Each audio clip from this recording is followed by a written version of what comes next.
A philosopher says, nations are not literally persons.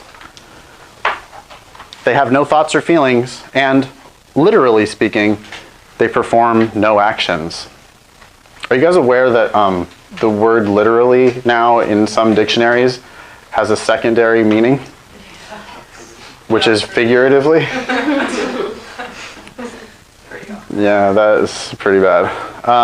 Okay, anyways, nations are not literally persons. I mean, they are figuratively persons. They're not literally persons. Okay, they have no thoughts or feelings, and literally speaking, they perform no actions. Thus, they have no moral rights or responsibilities. Says you. Thus indicates a conclusion of the argument. That means I get to argue with that part. And so I'm going to accept the premise that a nation is not literally a person, and I'm going to accept the premise that they have no thoughts or feelings and that they, literally speaking, perform no actions. I accept all of that. But I can't accept the leap to, therefore, they have no moral rights or responsibilities, because you have assumed that if you're not a person, have no thoughts or feelings, and perform no actions, then that automatically means that you have no moral rights or responsibilities. That's just a leap. There's a missing premise of the argument. Odds are good that that's the answer to the question. But let's see. But no nation can survive unless many of its citizens attribute such rights and responsibilities to it, for nothing else could prompt people to make the sacrifices national citizenship demands. Obviously, then, a nation blank. Again, one of these fill-in-the-blank things. I'm looking for a boring, obvious, conservative completion to the argument. What are they trying to prove here? They're trying to prove something like,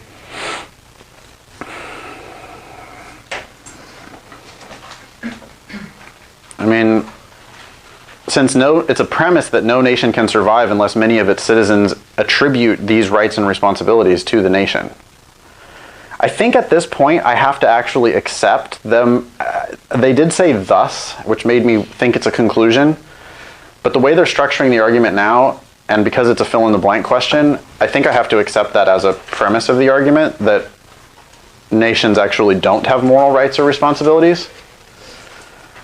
And in that case, then, we have a premise that nations don't actually have moral rights or responsibilities, but the nation won't survive unless the citizens believe that the nation does have those rights or responsibilities. And I think when you add all that up, I'm looking for an answer something like, hey, if we're going to survive, we have to lie to our citizens. Or maybe not lie. We have to, our citizens need to believe something false about the nation in order for the nation to survive. That seems to be, if I accept all of the premises, that's, I think, where they're going with that. So let's see. Which one of the following most logically completes the philosopher's argument? A nation cannot continue to exist unless something other than the false belief that the nation has moral rights motivates its citizens to make sacrifices. That is like so complicated that I would just assume that all it is garbage. So I would just move on. B. Obviously then, a nation cannot survive unless many of its citizens have some beliefs that are literally false. That's close to what I predicted, and I do think that adds up. They've said it's literally false that a nation does not have rights and responsibilities. They've also said that if the citizens don't believe that the nation does have rights and responsibilities, which would be a false belief, that the nation won't survive. I think B has to be true based on what the philosopher has already said, so I think the answer for 16 is going to be B. I'm just curious, did people pick A? You did? You know what that's called? That's called picking an answer that you don't know what the fuck it means. Because I don't know what that means. I don't know. Maybe I'm wrong. Maybe that's overstated. But I will say, it's so complicated that I think your default there needs to be like, probably not, and move on to the other answer choices. And find something cleaner and easier and obvious. It is a common thing that people do, is pick answers that they don't understand. And it's one thing that an expert would never do. There are answer choices that I don't understand, and I will not pick those. Yes? Does the LSAT tend to make the right answer choices not complicated?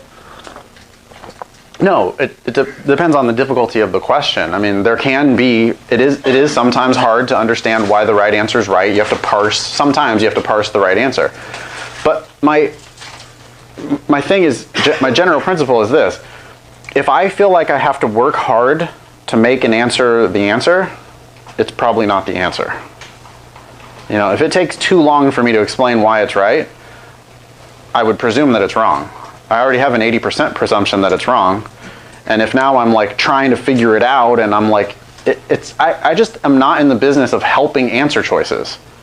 So when I read something like A and I'm gonna have to do some gymnastics in order to make that fit, I would not even waste time doing the gymnastics, and instead I would move on to the other answers. And so this is an example here of one that I would have gotten right, and I would have gotten it right more quickly, I think, than most people, because I wouldn't even have bothered making sense of A.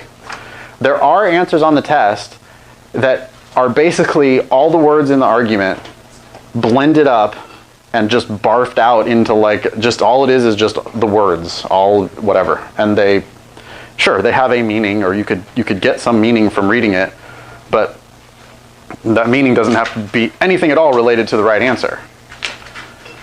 So when I see something that's like, I read it and I'm like, huh? That's just like, oh, I'm gonna read all the other answer choices before I come back and try to make that one make sense. Now that is not what I'm doing when I read the argument itself. When I read the argument itself, if there's some complicated shit, I'm gonna stay there until I figured it out. Because the argument part is gold. You have to understand what the argument says. You don't have to understand what all the wrong answers say. You have to understand the argument, you have to understand the question, and you have to understand the correct answer.